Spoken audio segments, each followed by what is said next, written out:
Are we killing the geese that lay the golden eggs? And that's one of the questions that we'll be trying to get some answers when it comes to taxes being introduced by government. And what about expenditure cuts to help manage the situation? Well, on PM Express Business, we should be trying to look at the recent tax increases, the economy, and the IMF program. And has it become clear that the recent tax increases was part of government proposals under the IMF program to improve Ghana's taxes when it comes to the size of the economy, or what some would say, the tax-GDP ratio, that whole argument? Well, on PM Express Business Edition tonight, I'll be engaging Abeku Jan Kwanzaa. He's a tax partner at PricewaterhouseCoopers. Ebo Texan is an economist and also the chief executive of the Ghana National Chamber of Commerce and Industry, Magbedu Abuaje. Here on PM Express, as we look at the economy, the IMF program, and the recent tax increases. And what does it mean for the economy? What are the concerns of businesses as we move ahead in this economy? All these issues wrapped up with these my distinguished guests. But before we go on, we take a quick break and we will be right back. And welcome back to PM Express Business Edition. It's brought to you by Syntex Tanks. It's the strong and it's tough Olombo beaters. Experience greatness in every moment, and Ghana is commissioned and also Pepsodent. Every smile matters. Syntex Tanks, and no matter the water needs, Syntex Tanks has it all. Syntex Tanks is the first to introduce a double-layer tank, and now you can have many layers as you want. Syntex Tanks is the first to introduce white inner layer tanks in Ghana. We now introduce to you the custom order, which lets you order any color or size of preference. Syntex Tanks gives you the longest warranty of 7 years, which no other tank gives you here in Ghana. So whatever the water consumption, size, project, or demand, choose Syntex Tanks.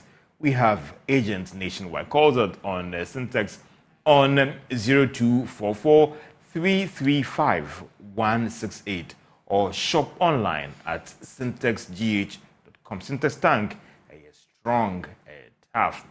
Now, Pepsodent Cavity Fighter toothpaste is a fighter fortified with low fluoride and microcalcium ingredients, sealing tiny invisible holes in your teeth. This prevents cavities and keep your teeth strong and mouth healthy. Pepsodent Cavity comes in 175 grams, a big family pack, 120 grams, a Jenko pack, 65 grams, and 12 grams sachet. You can also always get the affordable time anytime you want.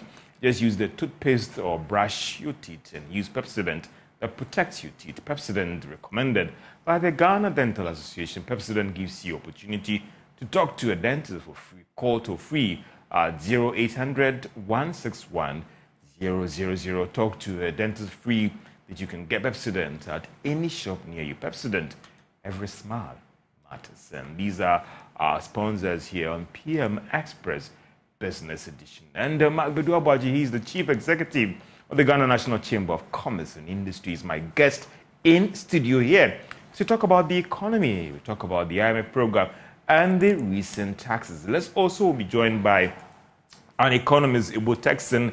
He is with the Economics Department, University of Ghana, Lagos. Will be joining us via Zoom. And also, that is Abeku Jan Kwanzaa. He is a tax partner at accounting firm PwC Ghana. And these are my distinguished gentlemen who will be helping me here on PM Express Business Edition as we talk the economy, as we talk the recent tax increases and the IMF program and how that is impacting you. If you're a business person out there, listen, I think this discussion will be of a great benefit to you. But let me start first with my guest in studio, Magbedu Abuaje. And how are businesses doing?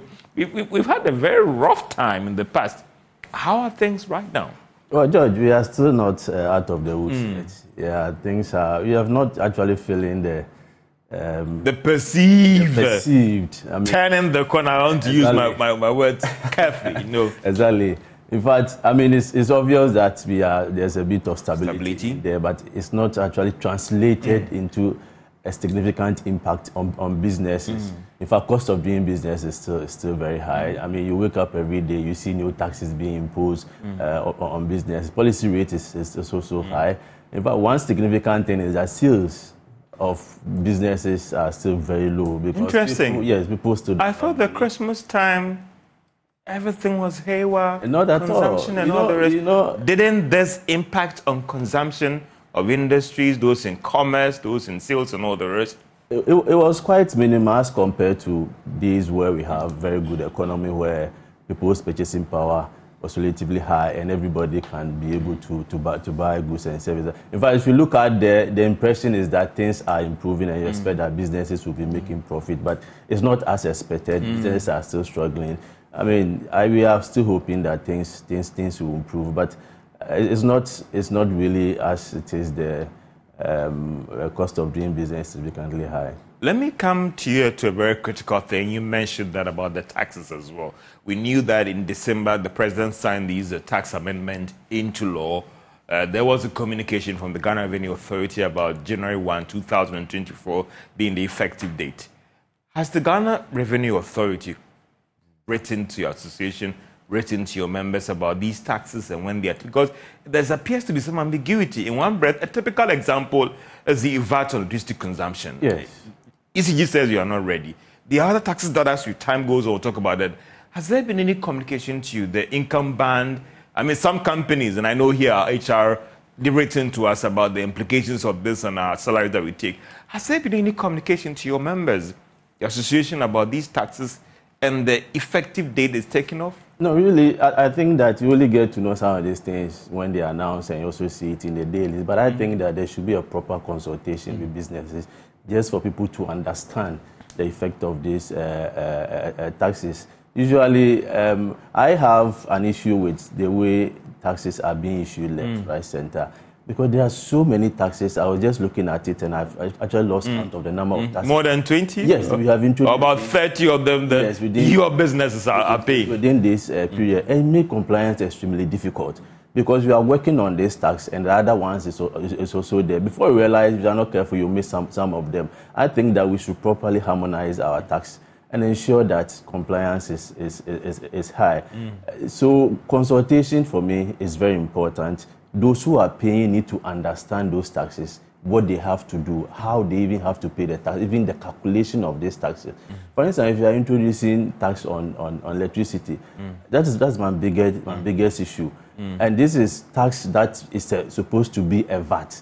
And you are imposing such a tax on households, which on ordinary are not adding any value to any. The businesses are excused, some will say that. No, but you see, these households are the ones who are paying or buying the product from these businesses. So anything that affects their total income also affects businesses. Consumption, so not that is affecting households, so businesses should not be concerned. We all live in houses, and we all are one way or the other affected by some of these taxes. But the number of both direct and indirect taxes, you put them together, I find it difficult to understand and also to accept how a typical business is going to make profit out of it, looking at the other cost of doing business. So much as we want to generate revenue, I think that our taxes have become more of a punishment to businesses than to support them. Because we cannot pay, and they're expecting that you pay. And they don't want you to also to cry. They are beating you, they expect that you keep quiet. How are you moving to engage the Ghana Revenue Authority?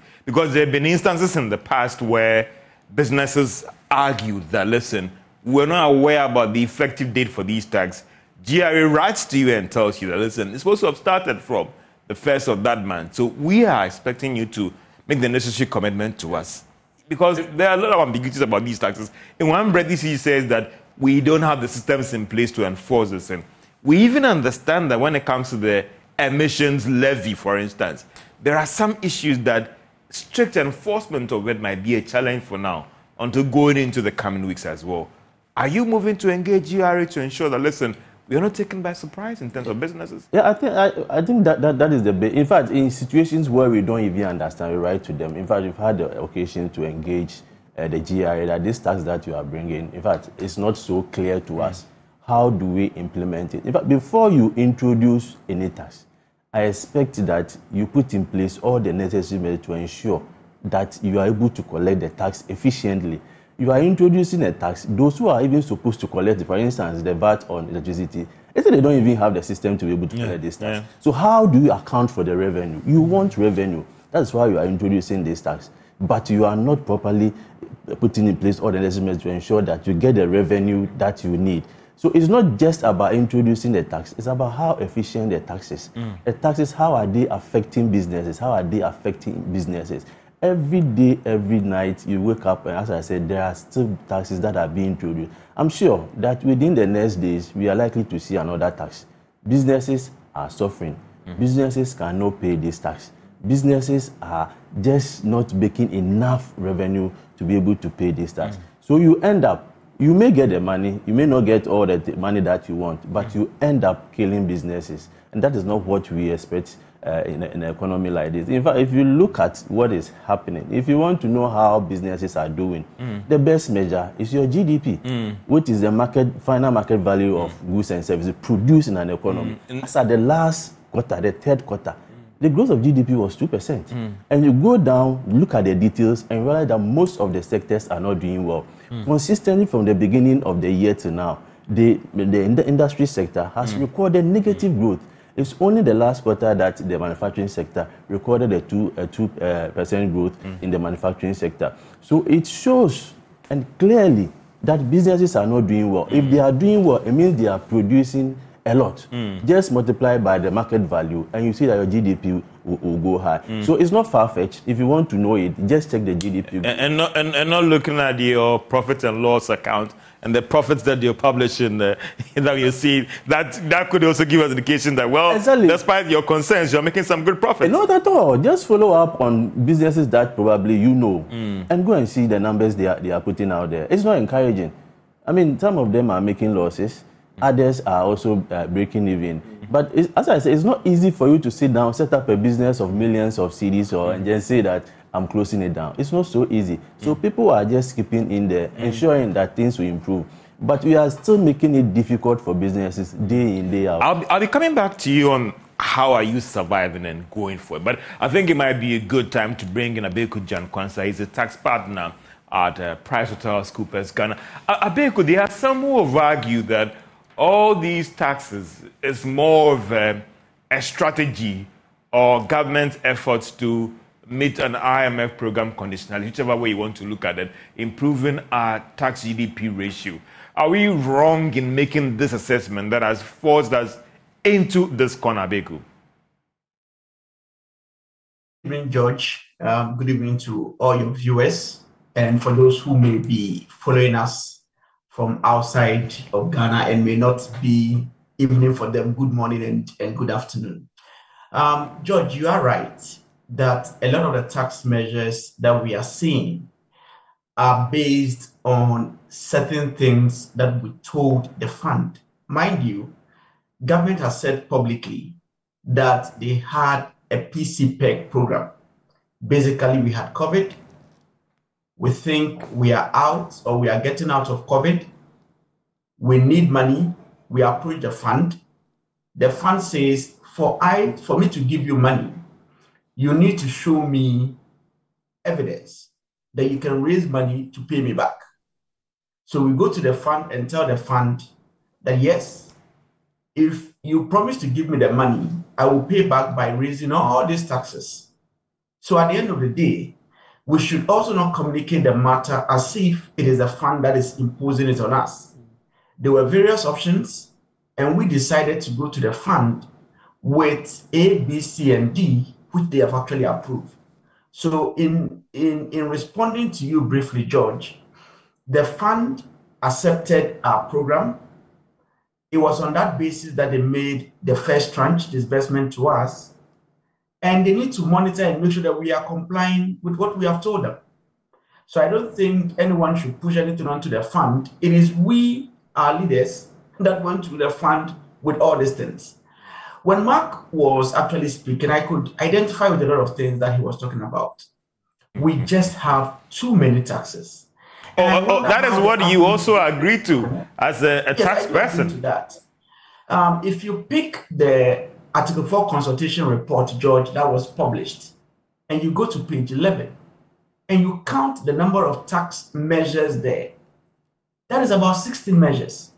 George, if you open up the measures, you actually have over 20, some even count 27 measures. How do you expect a businessman that is running his business to be able to keep track on all these things and make sure that they are properly implemented. So today, Mark is talking about all these issues around electricity. He is talking about all the other things. But George, there are a lot more.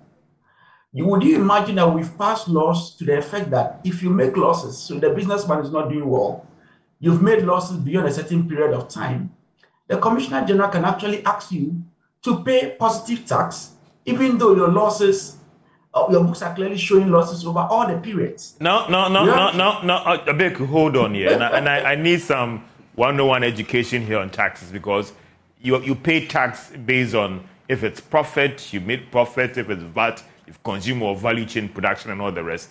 If you make loss consistently as a company, where lies the whole incident here of paying taxes to the state? All right. So, George, government is saying that you are a member of the state. The state has responsibilities towards you. We have given you an opportunity to thrive. You have been doing business in our economy for so many years. We think that it's about time you turn to make profit. If you still continue to make losses, the Commissioner General may pick your revenue and apply a percentage on that and deem that to be your income on which your tax rate would apply. So all this, I believe that conversations are not going on, but sooner than later, people will be audited. And if the Commissioner General decides to exercise that discretion, we are going to find ourselves in these issues. We are talking about disposal of buildings, residential buildings. Sooner than later, you would hear people complaining that now I'm going to buy a building and I need to pay VAT. So if you recall, there was a time we had this measure, it was taken off, and the laws have been revised and passed, asking us to go back and pay this thing. So in brief response to your question, George, IMF program, it is true that we are under an IMF program. But at the end of the day, the IMF does not unilaterally impose these things on us. We sat down, we gave it to the fund, and the fund says, I'm happy with what you've given to me, so I am going to give you your money. The last preliminary point I would make, George, is I do agree so much with Mark. I think we are not doing well enough. And please let me repeat, we are not doing well enough when it comes to effective consultation. I'm not saying inviting people around the table. I'm saying inviting people around the table, have deliberations, give sufficient time, accept opposing views. If your views are indeed superior to those opposing views, then you can come back and implement those taxes. In this beautiful country of ours called Ghana, a lot of tax measures are probably hidden in people's drawers. And it comes as a surprise to you only when you see the bills. And I think that we need to begin changing these things. The country is for all of us. And as Mark was saying, there should be effective consultation for us to develop a proper and a business-friendly tax environment to support the growth and the kind of country we all want to build. Abeku, do you think that this lack of consultation is also influencing the smooth implementation of these taxes? Because even let's even restrict ourselves to the 7 new tax amendments that were done. It looks a little bit, my choice of words, untidy, and even the authority and government itself is struggling to implement it. In one breath, there was a letter from the finance minister that says that it is starting. Now, the agents that are supposed to implement this is saying that we don't have the systems to implement this. VAT or levy emissions, we are also picking up that it appears that there are some challenges in implementing this. Whether GRA has a system where it can independently verify what DVLA is collecting. So they could also struggle in implementing this, so push back. A lot of things are happening. You have told us that at the end of December, you are expecting X amount of revenue in taxes. You have still not implemented a chunk of these taxes. So untidy. What has happened, Abeku? All right, so George, let me start with the issue around the VAT matter on ECG. And to start with, I don't think we've done a good work with our VAT framework in Ghana. So the first thing you need to know is that if you hear people talking about 15% VAT, according to the GRA's computation, you are having a conversation around 21.9%. So let's not mix up the facts. So the 15% conversation is actually a 21.9% conversation. As to whether I agree that the GRA's calculation is correct or not, that doesn't matter, but that is what would apply if they decide to go ahead with that implementation. The second point that you need to note, George, is that the VAT on electricity is not a new tax. Yeah. And I believe this would expand us to get, or this would lead us to have a broader conversation. The VAT on electricity, depending on how you read the law, can trace its way all the way back to 1998 or to 2013. In our law, we did provide that if VAT, we did say that VAT would apply if your electricity consumption goes above the lifeline level. What has stopped us as a country since 2013, 2014 to either have implemented this or had conversations enough with people to ask and arrive at a conclusion whether we think we should even have that in our law? So the first point I would like to make is that VAT on electricity is not a new provision. Parliament did not pass anything like that in December. Okay. It has been on our statute books. For various reasons, we haven't implemented it. The natural question is, why now? Why are we doing it now? Why didn't you do it in 2014? And is now the right time, following all the issues that have happened on DDEP and all those stuff? So if TUC is saying we would not accept, I can understand them. Because the question is that the circumstances that might have existed in 2013 is not the same circumstances now. And for those who should have ensured that the law had worked, why did they stay for 10 plus years before springing such surprises overnight? Are there provisions in our tax laws that are still buried and we are not doing anything, and 2 years later we're going to bring it up? Yes. George, we are struggling as a country. A lot of the monies, and if you follow public account work, a lot of the monies that the state believes it should get to provide us with a more functioning state is sitting in dispute with tax authorities. Our parliamentarians, as far back as in October 2020, George, 4 years ago, passed a law that if George disagrees with the GRA, there is an independent body to review the matters and give you an opinion before you go to court. George, 4 years or in its fourth year, we've done nothing about it. The natural question you should ask yourself is, how are people settling their liabilities? How are people settling their issues with the revenue when we haven't dealt with this? Fast forward, 20th January 2023, the Minister of Finance says, I've inaugurated the board. Who is the executive secretary? It doesn't matter whether I know the executive secretary or not, but does the public know the executive secretary? The answer is no. Where are people going to file their cases 1 year after this board was inaugurated? The answer is they don't know where to go. So if all these things are not being done, and then 3 years later you now want to implement a law, people would revolt. So if laws are passed and we think they are bad laws, take it off the books. Don't leave it on the books and make everybody a potential criminal. These are conversations that we need to have. Ending on the point of the emissions levy, George, I read in the newspaper, just as a number of people have read, that if I want to pay that tax, I should go on the portal, do the payment, and go and renew my license or my roadworthiness. Do I support the taxpayers portal? The answer is yes. I supported it yesterday, I will support it today, and I'll support it tomorrow. However, you have an implementation matter. I'm a truck guy. My roadworthy dies today. I have never been on a portal. I have been good enough to go to DVLA, only for me now to be told to go to a portal. When am I going to do that portal? get the things, and proceed to go and do my work. If you create such bottlenecks, what you have is people doing things that they should not do, or people complaining so much that very good policies now are thrown out because now we all would not want to reason any properly. So, George, on your question on the emissions tax, your question on EVAT, I think we could have done better. Thank you very much. Let me bring in Prof. About taxing.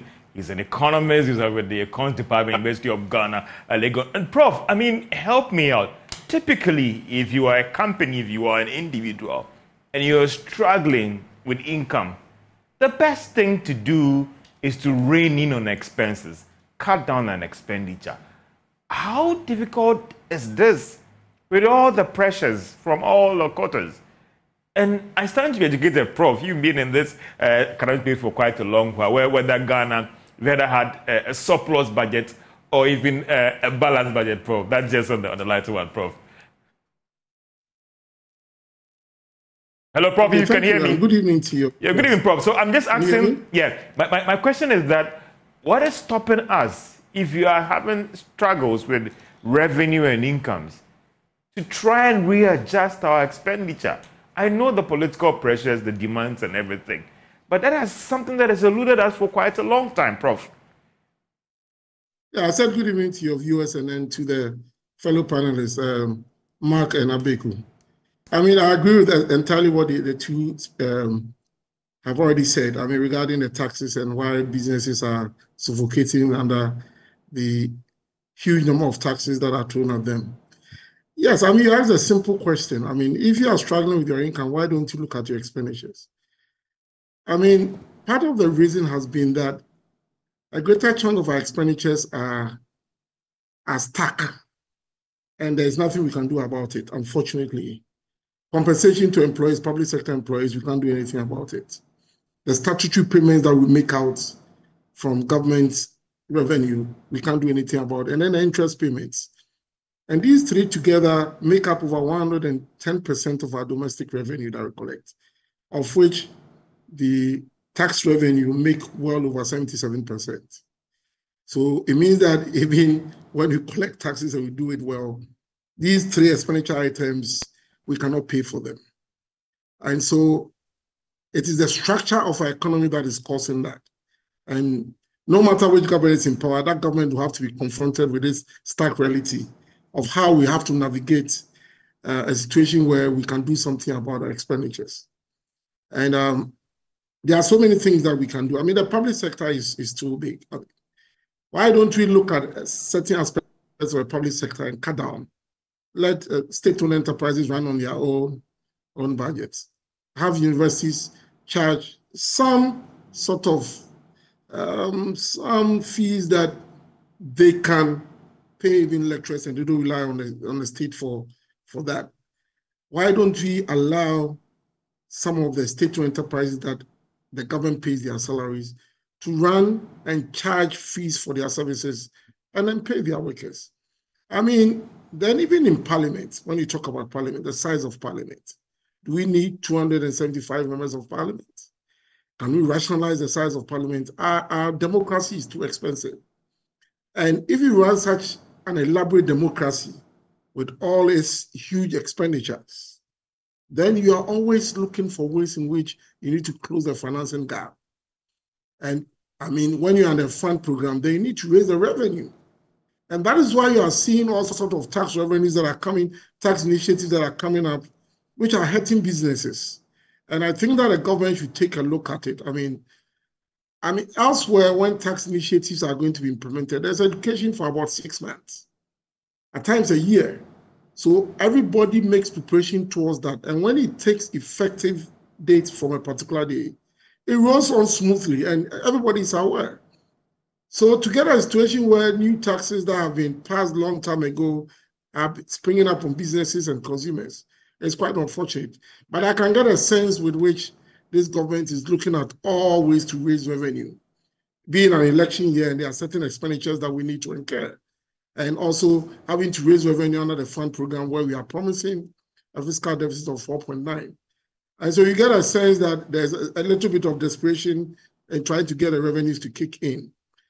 I believe that we are going to have to struggle a bit with the situation that we find ourselves until we have made good progress with structuring our economy in such a way that we are able to free some space so that we can be able to raise enough revenue to fund our expenditure. But with the current structure that we have and the expenditure profile of the public sector, I have my doubts we can do anything about it but to raise taxes, which unfortunately is hurting the business sector, and I think that is quite unfortunate.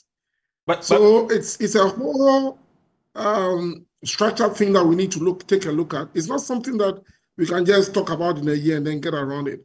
No matter what we do now, if we don't go and look at the cost of the huge expenditures that we incur in this country and begin to see ways in which we can rationalize and win some of the expenditures of governments, there's no point. I mean, but Prof, so unfortunately, John, that's the situation, yeah.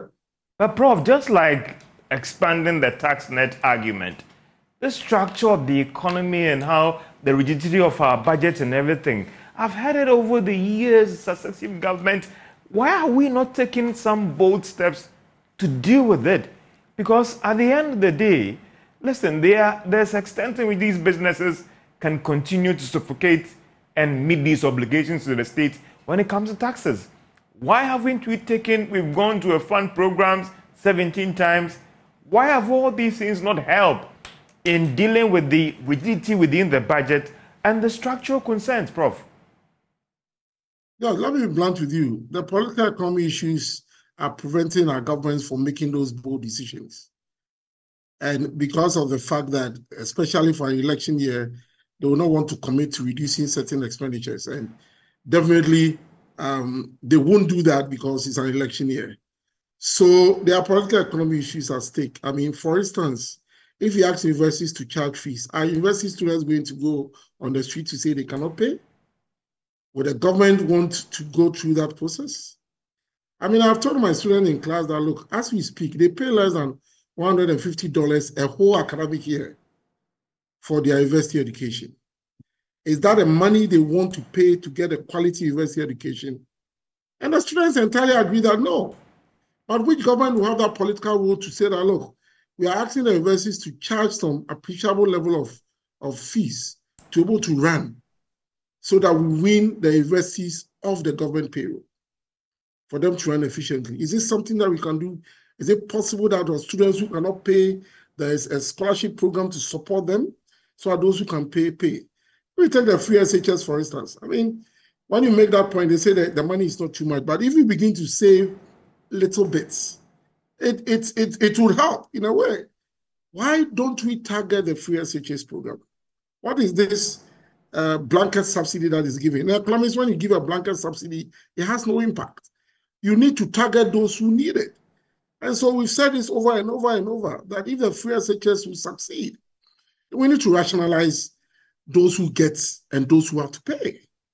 So you see that there are bold decisions that have to be made, but because of the political economy and the political cost that comes with some of these bold decisions, most of the time our governments in power are hesitant to do that. But we need to do it. Otherwise, George, this is not the last time IMF will come to Ghana. This is not the last time that our economy is going to begin to show some resilience. As we are seeing, things will be fine. But we are going to sooner than later come back to this same issue that we are talking about, unless we make those difficult decisions to restructure the economy and win government of a lot of things that government does. When even for instance, for the building of roads and critical infrastructure, why can't we have a PPP situation where we allow the private sector to invest in some of the critical infrastructure and give them a long time to recoup their investments? It's something that we can do. I mean, and so why should government overburden itself to the point that at times it has to make difficult decisions of taxing businesses from left to right, and the businesses that are supposed to grow the economy begin to struggle. So these are decisions that we need to make, and I'm happy that I know there are current efforts by the African Center for Economic Transformation to come up with a fiscal compact for Ghana, where all the political parties would take that compact and pledge to implement the compact. I'm very certain that if we do that, we are going to make a headway in terms of this fiscal deficit that seems to be chronic. We are going to end it. You are making fun of when you are going to balance our budget. Whilst as an economist, I will not say it's an ideal thing to balance your budget. Oh, really? Given that you are developing the economy, you are developing economy and you have a lot of infrastructure deficits. You can run a deficit if you are putting that extra expenditure in building the product. But is that Prof? I mean, you teach these things in the class. Is that a good, strategy modeling? I mean, we've had countries that have run surplus over the years. The practice where you are planning and you tell yourself that you will spend more than that and you go and borrow to finance that overrun. I mean, if I'm a business, I'm a shareholder, I'll fire you as a CEO. No, given that we are developing an economy, the extent to which you can collect tax revenues are limited. Don't lose sight of that fact. I mean, how many people would, even if income taxes, you go into the formal sector, look at the income tax shadow. You notice that for the first 5,000 or something, you don't pay any tax. How many people earn 5,000 a month in Ghana? So when you expand the informal sector, open the tax net, it's not going to bring in any significant revenue to government. And so it means that as for a developing economy like ours, a fiscal deficit is not bad. But you should ask, did we incur the deficit to expand the productive base of the economy? Are we ensuring that we are building the right infrastructure, reducing the cost of doing business for the business sector to assure jobs for our youth to get to work, for them to pay income taxes, and over the years, we begin to rake in more income taxes. That is a sort of expenditure that we need to be talking about now. Prof, not expenditure in paying public sector salaries and also paying for interest payments. These are not the sort of things that we should see in the economy go through now. To the extent that at times, capital expenditure is sacrificed for all of these recurrent expenditures. And an economy that is looking to expand doesn't go along that path. Prof, we certainly need to sit and do something about it. Prof, I'll come back to you on the way forward, and also the bit that you said that this might not be the last time that we'll be going for another fund program. But I mean, before you go on, beside the taxes, there is this fees and charges from these government agencies that usually we don't talk about. Oh, yeah. But they all add up to the cost of doing business. So you go and these agencies are introducing fees and charges before all these numerous taxes. So it's not easy running a business in this country. If you want somebody to pay tax, you should also be in a position to help the person to generate the revenue. That is where the person will get the money to pay the tax. But all the things we are doing, suppose or suggest that we are not helping businesses. These same businesses that you are not putting, you are not stimulating, you are not helping them in any way, they are the ones that you want them to pay the numerous taxes, including these fees and charges. The question is, how do you expect them to pay? So it's a difficult situation. Surprised by what the tax partner at PwC is saying about some of these, and I'm using my words carefully, these hidden taxes that it will come out later, but you still have to pay for them. Yes, it's an aspect. Imagine that you are paying a tax on your revenue and not on your profit. And that, for me, is a way of saying that you want to kill the business. Because that revenue may even be less than the cost that they incurred in generating that revenue, which they will run at a loss. So he's an expert.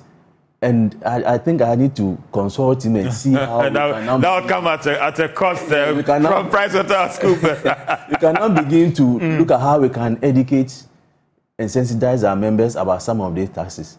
Now, what you have realized, even from this legislative VAT taxes, is that you will be there and the tax will just come up, which you have not made any provision for, you are not prepared for. So if these hidden taxes are there, I think that we should go and look at it. And it's also the responsibility of GIA to begin to educate the businesses, educate the individuals about some of these taxes and the possibility that these taxes will be collected in the not too distant future. So people will prepare towards it instead of just bringing up a surprise. But Mark, also, another question that I would want to ask is that what is the level of engagement with the tax policy unit, Ministry of Finance, and even the GIA? Because in all these things, it appears that Ghana National Chamber of Commerce and Industry and all the business community, I mean, you guys are huge. If government will not even call you, why don't you move to them? Because at the end of the day, these things are going to affect you. If a government has a majority in parliament, they will manage to pass these laws. It becomes a law, you will pay. Now that you are even going to pay the tax when you are even making losses, are you not moving? George, there are instances that we have moved. And what happened? In fact, the kind of consultation and engagement that they do, for me, is not helpful. Even a day before the meeting, then you receive a call that we are having such and such program tomorrow.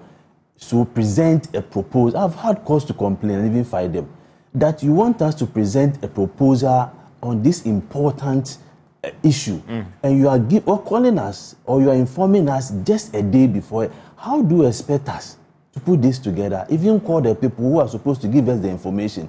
Once they send you the letter, it's assumed that you have been consulted. So you hear them speaking that you have consulted Chamber of Commerce and so and so. Meanwhile, the things that were supposed to be discussed were not discussed. So for a tax, it's not easy. It's painful for everybody to sit down and say, a portion of my revenue, I'm giving it to you. It's also going to help all of us because we know what we use taxes for. But you have to conscientize the person. You have to inform the person. You have to prepare the people in the mind of the businesses that this is what is coming on. As Prof said, sometimes 6 months. So by the time the tax, implementation kickstarts, you are aware. You yourself have prepared. You know how you are going to pay. You know even who you are paying for. It becomes easy even for GRA and also for businesses and individuals who are paying the taxes. But if you are there and the next day you have to come and pay a tax of a sort, it's not helpful. We have said this over and over again. We need to change our attitude between government agencies and businesses. We are not enemies. We are working together to develop this country. So whatever we have to do together to ensure that they get the revenue but businesses survive, we need to do it. It's not all about taxes. It's not all about the fact that businesses are willing to pay taxes. But you should make it affordable. You should make it so easy for them to pay. And I think that they'll be able to get the revenue that they want. Again, the issue about, you raise concerns about compliance as well. Tax avoidance is not a crime. With all this pressure on you, I engage some business and they are now telling me that, George, listen, don't be surprised if we see us going that route of avoidance because, listen, that might be the smartest thing to do to still stay in business. Am I stretching it? Or some of your members have actually raised these concerns with you, executives on these concerns that they haven't. But tax avoidance also comes with a cost. You may not even have the expertise to be able to identify the areas where you can avoid. And you need an expert to come and show you how you can manage your books to ensure that you avoid a tax. So it's a cost-benefit analysis that you have to do. Sometimes it may even be like paying GRA may be relatively cheaper than even looking out for the consultant or all those things. So you look at it, if it is cost-effective to avoid, everybody will avoid. And in the end, government may not get the revenue. In fact, if it's possible that you make it more compliant, you make it easier for businesses to pay, then businesses will find it, extremely important and easy to pay. But if you make it difficult for us, then the option is that people will avoid and you won't get a revenue. So you see that you have a lot of tax handles, a lot of them. But if you are not careful, we won't get the revenue. And that's, in the end, will rather cripple businesses. So you are not getting the revenue. And then you are killing businesses. So for me, I would But then if they don't get the money, they will find more innovative ways to get more taxes in, to cripple you, to let you pay. What they have to do, for me, is to harmonize the taxes, simplify them, and ensure that people comply to the payment of. If it's too complicated, like the kind of VAT that we have in this country, sometimes you don't even understand. You don't even know how to pay. So people will sit down and not pay. Let me get Abeku to talk quickly on this as you take a short break. Abeku, for you as a tax person, a tax partner, a consultant, Are you worried? And I remember recently I engaged the managing director in Liver Ghana, and he also admitted that, listen, it is getting to a level where most businesses, not just small, medium size, but even the multinationals, they look at some innovative ways to go the avoidance route. George, am I worried? Yes, I am worried. I am worried because several countries, even though there are arguments otherwise, which equally carries weight, use tax as a way to attract people to come and invest. And you know very well that on various platforms, and just as Mark said, we have raised our VAT framework as being very problematic. George, a number of years ago, we passed a law to the effect that government hands were tied down when we earmarked a lot of revenue. So what do I mean? I take tax for health and I give it to health. I take tax for education, I give it to education. I take communication service tax, I give a part for youth employment, etc., etc. Government says it doesn't give me the needed fiscal space. So I go ahead and pass what we call an earmarking act, which basically says I can collect some of these earmarked funds, put it in a pool, and not give you what you thought you were going to get out of the earmarked fund. So what is the idea passing a law to this end, but then coming back to say that when I pick VAT, I should add to VAT health, I should add to health education, and I should add to education COVID-19 levy. And the painful aspect of it is that you tell me that all these other three that I've paid, amounting up to 6%, I would not get a deduction. The question is, how many people who do, say, retail business, distribution business, make up to 6% on the value of the thing that they are going to buy to resell? Such that if you deny them the VAT claim, you will get Guta, for example, coming up public to tell you that they will defy your tax laws publicly. This is a public record. A simple Google will tell you that this is it. Why do we push people past tax laws that are so much hurtful that people will revolt? So coming back to you and to your point, a lot of multinationals that I know of, George, because of how painful the tax regime in Ghana are changing their business model. What does that mean? The guy produces in Ghana, you are putting up all these taxes.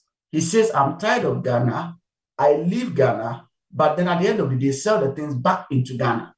So George, at the end of the day, Ghanaians get the product that they want, but we don't get the employment because we force them out of our jurisdiction because of the kind of tax system that we have.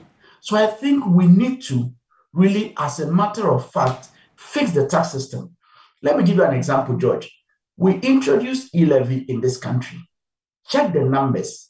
People cried, people pleaded with government, the rate is high, bring it down. George, e-levy is brought down. I know so many other things could have explained it. We have now raised almost 3 to 4 times the amount we raised when it was at 1.5. What does this mean? The people of Ghana say that we want to comply, but give us something that we can bear and we'll comply and still give you the revenue so that we can build the kind of country we'll all be very proud of. Interesting thought. This is PM Express Business Edition. As you talk about the economy, the IMF program, and the recent tax increase, I'm engaged in Abeku Jankwaza. He's a tax partner at PricewaterhouseCoopers Ghana. Professor Ibu Texin is an economist at the Economics Department of the University of Ghana, Legon. And also, here with me in the studio is Mapedu Abuaji, he's Chief Executive of the Ghana National Chamber of Commerce and Industry. This is PM Express, and we are stretching our discussion to 10:30 p.m. And we'll be right back after this break as we talk about the economy, taxes, and the IMF program. We'll be right back after this break.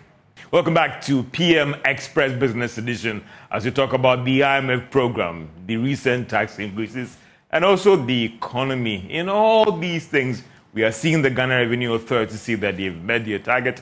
The fund program is saying that the economy is on track, but the real business is on the ground. The concerns are different. And let me come back to you again, Mark. So how are you guys managing? I mean, I get the point that are you still at the tipping point where you may have to let some people go home to stay in business because you have monies that you've gone to the bank to borrow. Yeah. You have to return these monies. There's pressure on you about taxes. Recently heard a story about some company that had to fold because they couldn't withstand the tax issues and all the rest. How are businesses managing now? You're going for about a 200 million cedis or even a $2 million or $5 million or $10 million or even a $100 million facility. You have to pay back. Otherwise, they'll come for you. Yes. George, how are you guys managing now to stay in business? Tell me. It's more about survival. And what are you doing to survive now? You do a lot of things to survive. And like? One of the options is what you said. Yes. That is like to ensure that people let your staff go home who are not immediately needed, because are you doing that? Some of the companies are still doing it. Laying off people? Especially those in the construction sector. Yeah. I keep on saying, most of the roads that have been abandoned, they were roads that were being done by businesses. Yeah. They were employing the mason, a whole lot of people. So when it comes this way and you are not paying and the roads are not going on, the obvious reason or the obvious way out is to let the people go home. As and when you need them, you bring them. I set an example of one of our members. Just about a year ago, he had over 125 people that were working for him. All the work that he was doing, they have all been abandoned. They've all come to a standstill.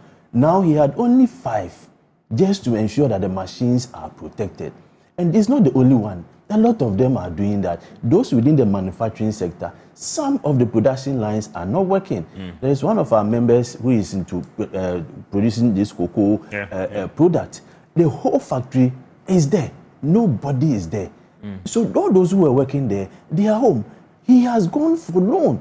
Look at the interest rate on loan, 35%. Now he is struggling to pay this money. If he is able to do a bit of it and get the money, then the taxes and fees and charges are also coming in. In the end, if he cannot do it, he will just shut down. Mark, are you mirroring these concerns to those who matter? Because if I'm a policy person and I hear some of these things, obviously there has to be a change in the direction of these policy measures. Are you not mirroring these things when you sit in the room or say a committee or committee? Don't you get these concerns to those who matter, George, when you sit to talk? I always get worried. It's as if they don't know. Are you making them know? Yes, we have. Are you presenting this data to them? We have communicated this to them day in, day out. In fact, they are friends to some of these businesses. They are friends. We meet them, and then these concerns are shared.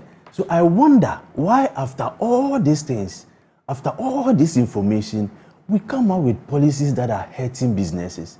In fact, if you want to solve your problems as an economy, the first institution that you need to consult and ensure that you stimulate is the private sector.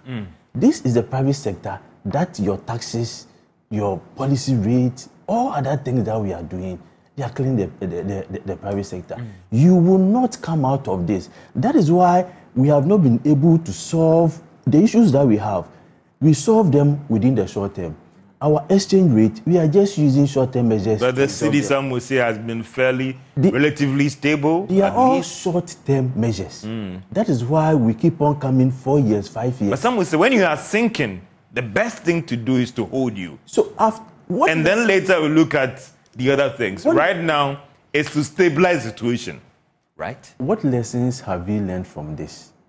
You refer to 17 times that we have been to IMF. And these conditionalities and all these difficulties we have been through 17 times. The first one we entered into so many years ago. It was the same short-term measures that we were using, imposed taxes and all those things. Have you been able to identify the long-term and sustainable measures? Measures that will make our economy resilient.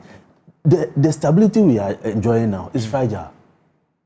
How fragile? When you have your currency, when you have inflation drop by, some would say drop by more than 30%. and the interest. That is where you know whether your CD is strong or not.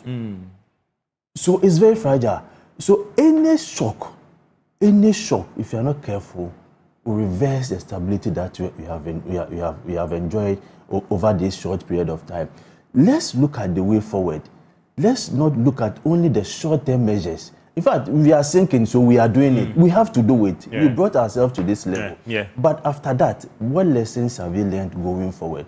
Our economy has been vulnerable over the years. If you are not careful, we'll come back to this. As Prof said, we're likely to go back to IMF again. If your businesses are doing well, that is the only point, that is the only strength that you have to make sure that the economy is resilient. Let me bring in Prof. Texan, an economist. Prof, could we be going for an 18th or 19th fund program? Yes and no. So like Matt just said, we need to look at how we can sustain the gains that we've seen so far. The city is fairly stable. I mean, this year, for the first 2 weeks of the year, our city depreciated by 0.3% relative to almost 70% last year. Inflation has more than half within a year. Our reserve buffers have increased beyond what we are even targeting under the fund program of just under 1 billion. We hit 2.4 billion. The growth that the IMF projected was going to be about 1.5, 2.3. We are going to certainly get above 2.5 for 2023. So the short-term measures that we put in place are helping. But let me put on record that the fund will only support short-term initiatives that are meant to help a country that is distressed. To begin to put in place the long-term measures that would let that country win itself off such short-term support. And if we do it right, and we keep to the targets of the PC PEG as under the IMF program this year, I'm very certain the Ghanaian economy would have some resilience as we move forward. And the IMF has clearly stated in its latest publication that Ghana is showing some strong performance, which is good for us. Yes, it might not necessarily have an impact immediately, but what it means is that any government that takes power in 2024 would come for an economy that is building up from the shock that we had. And so based on the projections that we have under this fund program and the need for us to begin to look at how we can begin to pursue the long-term measures that will not let us go to the fund back. If we are able to do that, and I'm very certain that we might not immediately, but if, as has always been the case, we play to the gallery, an election has to be won, and we sacrifice all the gains, then certainly the space that we got from the debt restructuring and then the suspension of some of our interest payments, which in the fund, under the fund program, is supposed to go into building a productive base of our economy, moving our infrastructure, so that we are in a better position to raise more revenue to pay. If we don't take advantage of that to invest in the economy and the productive sectors, reduce the cost of doing business for businesses, then, George, I'm afraid we'll come back to this. Prof, let me add that we are into this as a country. And I think that at times we make it look like it is easier said than done. There are a huge number of initiatives that we need to pursue as a country to restructure our economy into a higher value addition economy that will generate jobs. And when we are able to generate the jobs, then we can rely on income taxes. And that would mean that we'll begin to relax on some of the taxes that we are imposing on businesses. Unfortunately, I think that the business community have become overwhelmed with the taxes. And so in whatever way the government can, in this year, let us prioritize our expenditure into the high productive, high, the high productive infrastructure that we need to move our economy forward. And we, the electorate, should also be very in our expectations. Because you see, when we begin to ask for things that will send our economy into crisis, we are the same people who are going to pay for it when you need to reform. So there are certain hard decisions that we need to support the government to make for us to move forward. And it is important that the government explains our situation very well. And I side with the business community, what the expert on taxation has just said, that these taxes should not come as a surprise to the business community. They should be well prepared for it. Those who are going to struggle will have certain initiatives that are put in place to help them to survive initially. But when these things come out as a surprise, and at times the revenue agencies even make it look so funny that they are not even prepared to collect the taxes, then you begin to ask. As I speak, I have sent a message to a WhatsApp that I saw from the Ghana Revenue Authority on the processes that I need to do to register and pay the emission taxes on my cars. I have still not got a response. So as I speak, I'm ready to pay. But where do I pay this? And I was wondering why the government will not say that anybody who goes to renew his or her roadworthy certificate will find at whatever center it is a Ghana.gov platform with a national service person there to get a person to go through the process of paying that tax and then renew his vehicle license. I think that it will help the truck and the taxi drivers who might not have the ability to do this online. So whilst we are looking at turning our whole tax payment process into a digital sort of platform for it to become much more efficient and reduce the leakages, we need to put in place other mechanisms that will support those who have to. I mean, I don't have any problem paying the emission tax. And it's something that I think that we've called for a long time, so that the government can use that revenue to support our institutions that are trying to come up with mitigation policies against climate change, for farming, for fishing, and for other aspects of our economy that are facing serious structural environmental issues regarding production because of the climatic change. And we need to fund it. And so a tax like that shouldn't be a problem at all. And if cars are paying 150, I don't know why the GPRTU is giving notification that it's going to include that in its transportation. 150 cedis a year shouldn't feed into transport fares. I think we all have a role to play. I mean, if transport fares increase, it's going to cause inflation. It's going to cause an increase in food prices. Is this something that we want as an economy? So let us. I know people get so much annoyed with the taxes and not seeing anything useful out of the taxes, and so people begin to rebel. But this is where the government needs to show that promise that, hey, your taxes are being put to good use. We are building this economy to resilient. We are moving away from these short-term measures to put in place mechanisms for a long-term structural change that will benefit Ghana.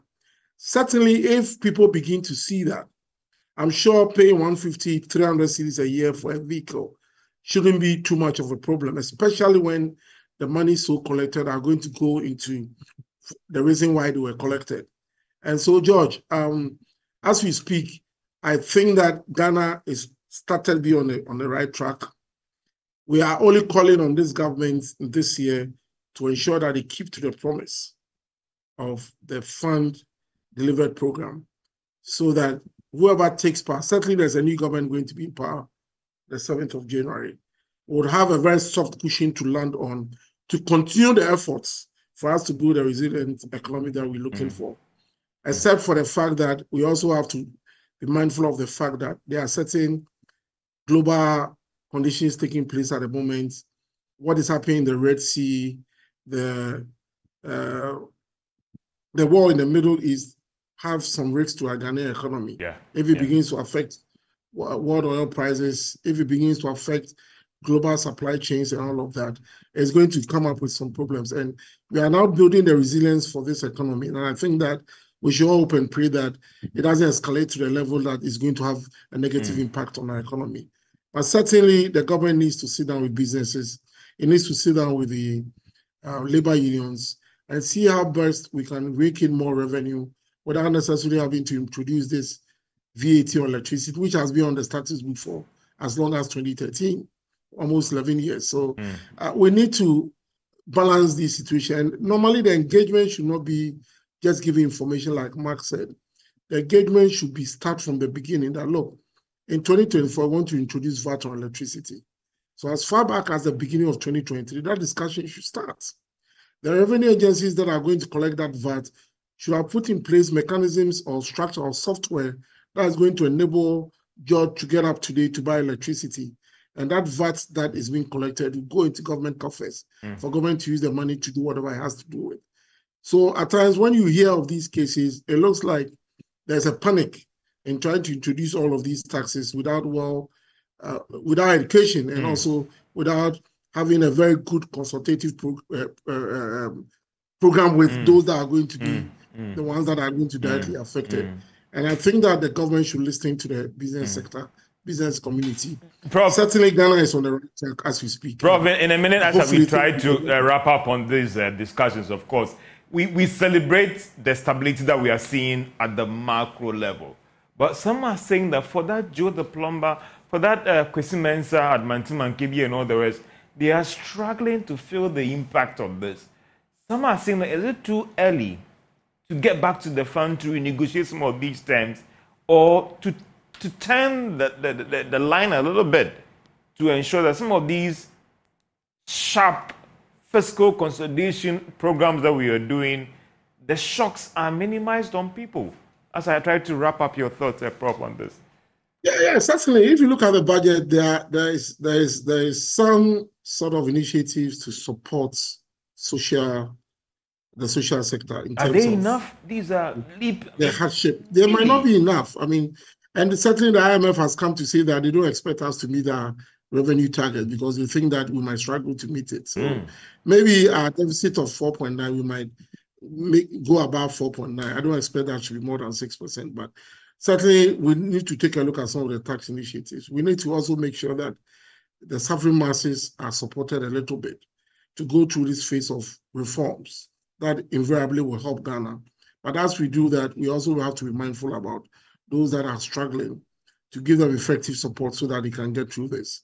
But in all of this, let us remember that as Ghanaians, we have a role to play to ensure that whatever hardship that we went through last year and we are going through, as the economy is improving, we put our hands together to support and also call on government, call government out for government to also play its key role in minimizing its expenditure and prioritizing its expenditure. There is no need for us to overexpend because of the elections. I think that Ghanaians are quite to a point where they understand the dynamics of how economies run. And you don't need that overspending to win our elections. People now are quite clear on how the economies are run and the sort of things that we do that send us into some of these crises that we find ourselves. And I hope and pray that we keep to the targets. We keep to what we have planned this year for us to be able to get to where we plan we'll get to in 2025 and beyond. Hopefully, if we are able to do that, I'm very certain that Ghana will be on the right track. Let me bring in Abeku, and as I try to also wrap up with you, Abeku, and for you in 2 minutes. I mean, you are a tax person. You cited the e-levy example. Is it too late to also get back to some of these tax laws and revise them, looking at the concerns that are coming from businesses? George, my response to that is, it is obviously not too late. I know I have lashed this issue of the VAT framework.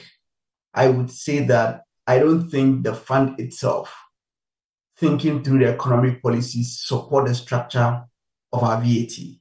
So is it too late to go back to businesses to have what I call, once again, effective consultation My answer is no. It is not too late. However, I also believe that sometimes we put the pressure too much on the GRA.